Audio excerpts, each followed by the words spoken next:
Good evening and welcome to MuzoHub. This is episode 17 and I'm joined tonight by local Bendigo band, Rabid Zulu. G'day guys, how you going? Doing pretty good. That's good. Just wondering if you could give us a bit of a history of the band, how it started, or introduce yourselves maybe, and just as you have a chat. Jimmy, it is on vocals over at the start. That's correct. Yeah. Vocals and lead guitar. Yeah. Lead guitar, and we got Beck. Yeah. Yeah. I sing and play rhythm guitar. And we got Keith on bass. Yeah, that's him. And Jared Hocking on drums. All right. Drums. Correct. Fun. Yeah.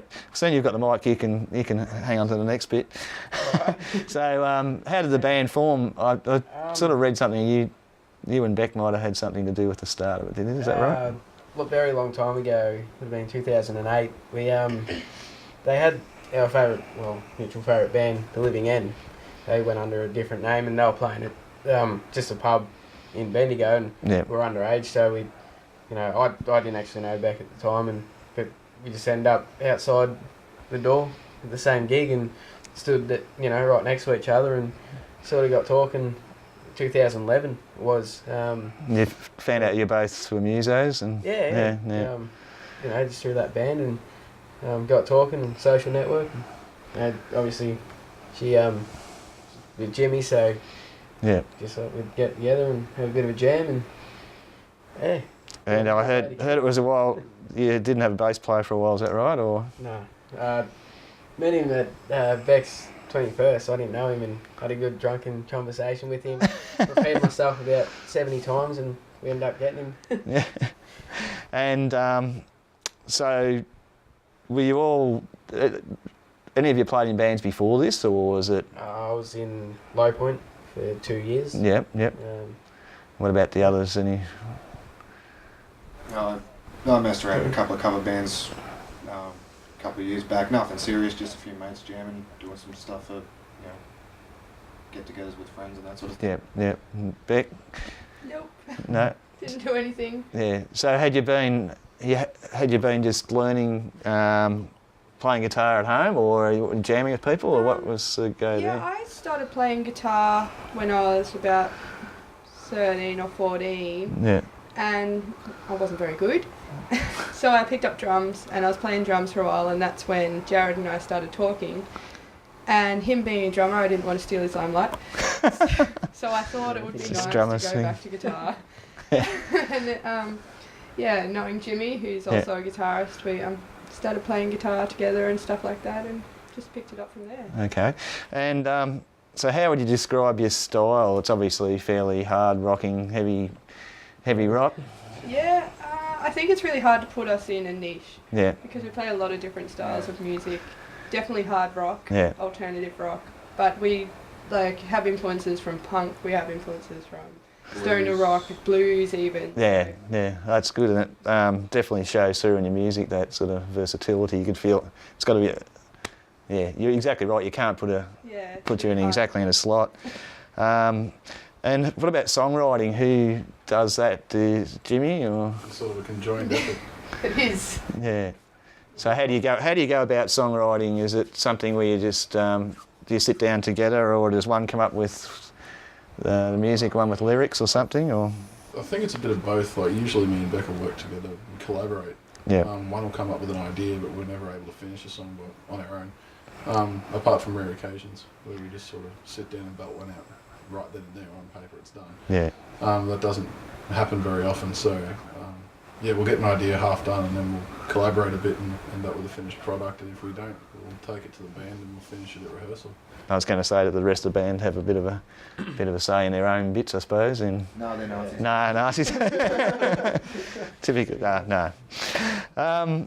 So, what else was I going to ask you? Your first gig, how was that? Do you remember your first gig, or shouldn't we ask? I remember the second gig the next day. That was at the Vine, wasn't it? Yeah. So. I don't think we did too badly. That's okay. I don't remember it. We've played worse gigs than our first one.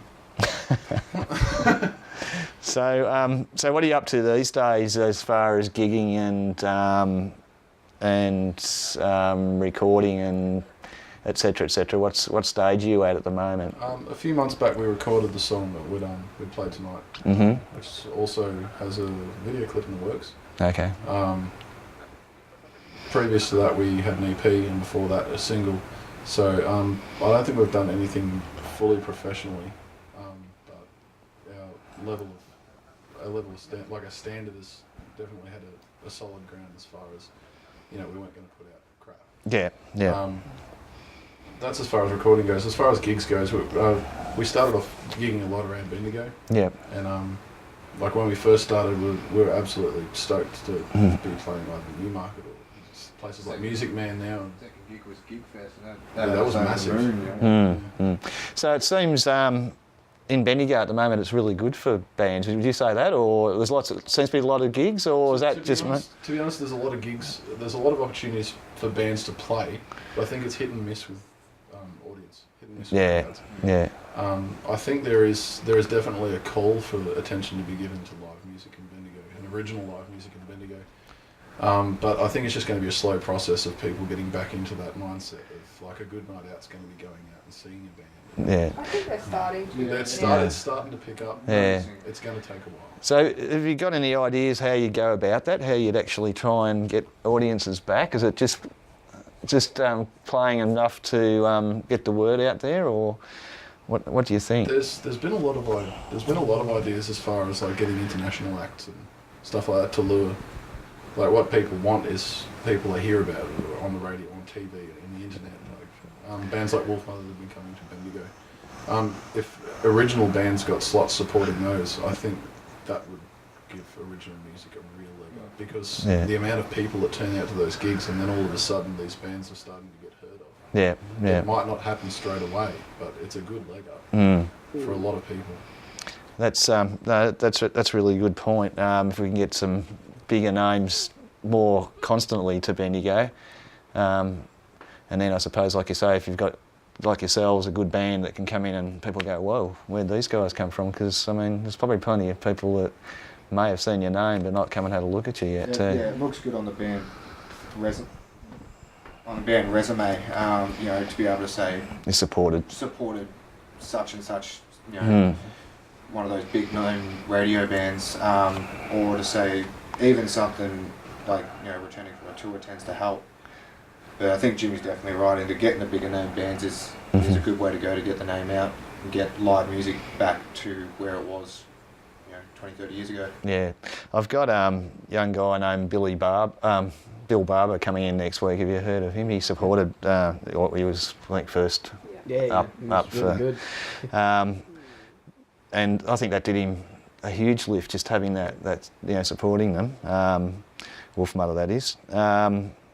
So yeah, I think you're right. I think that's a great point. If we can try and get, you've got a couple of good promoters in Bendigo that are probably knocking their heads against the wall trying to get these bands in. Do you think they actually pursue that idea of getting the bigger names, or do you think they're just trying to look after all the local bands? One in particular, Mick Griffin, has really helped us out over the last couple of years while we've been doing this. He's one of the major supporters of live music in Bendigo when it comes to rock and roll. He's a very hard worker, isn't he? You see, every week he's got a gig in every time you speak to him, he's got another gig.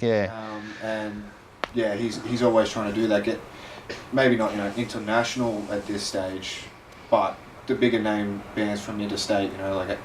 We've had a few from like Adelaide and Perth and Queensland, Sydney. Yeah, some even like some really big name bands from Melbourne.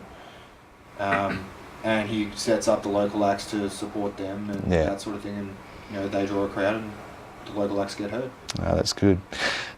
Just changing the subject slightly. So when can people, well, not changing it totally, where can people catch you playing in the next few months or a few weeks or whenever? Well, actually, this weekend coming, we have a big weekend. We're in Shepparton on Friday, and then we head down to Melbourne on Saturday, so that's going to be a big one. Sorry to everyone in Melbourne on Saturday. And the week after that, we're at Music Man Yeah. on the 18th with Leeway, actually. Okay, yeah. But Music Man's, they're doing a good job too, aren't they? Trying to Yeah, Paul's another one. Yeah, That's yeah, definitely. Paul, really yeah. big promoter for Yeah, local yeah. music. What advice would you give other young bands out there that back at 2011 when you guys, if they're at the same spot, what advice would you give them to get exposure and to get out there? And, Do it. Take everything. Yeah, don't be picky. Mm. You'll have bands that'll tell you, this venue's not that great. You'll have bands that'll tell you that this venue's not that great, and don't worry about that or the other. But realistically, it's all about playing as many as you can, even if you're only playing to 3 people at a venue you've never played before. That maybe doesn't draw a big crowd. That's still 3 people to go away having heard you that hadn't heard you before. yeah, and I suppose like match practice is a lot better than rehearsing. Actually getting out there and playing in front of an audience too. So. Also, having a mascot helps. Oh, that's of course, animal. He's looking a little bit weird, a bit worn there, but he might be a bit worse after the weekend. Yeah. Hockey's favourite. When you have your head in the kick drum, it was really helpful. I don't know how many times he's been spewed on, probably more than kicked even. Oh, guys, thanks for coming in. And we're going to hear one of the song that you were talking about before, and tonight, and it's called "Break It, You Bought It." Is that right? Correct. Thanks a lot for coming in, and good luck with everything you're doing. Thank No you. worries. Thanks very much. Ciao. Thank you.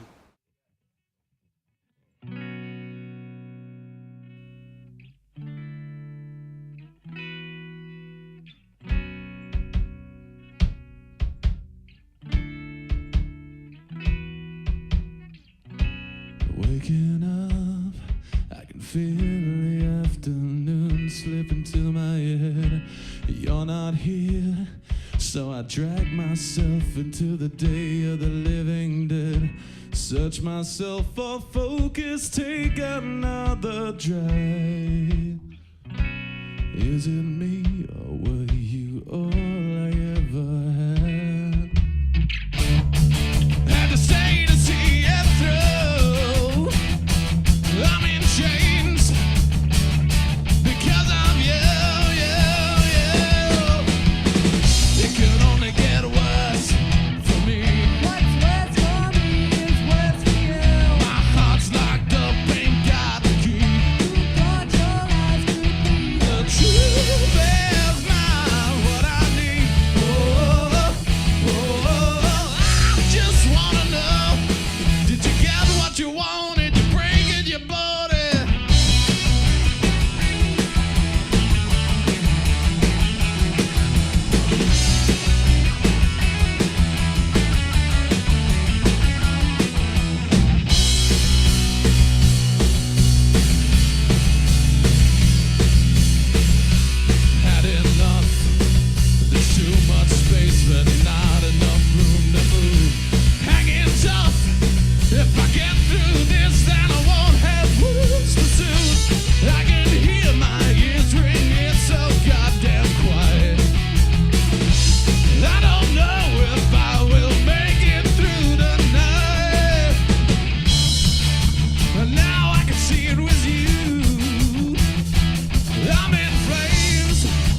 If you'd like to stay connected with MuzoHub, don't forget to subscribe to us on YouTube, like us on Facebook, or follow us on Twitter.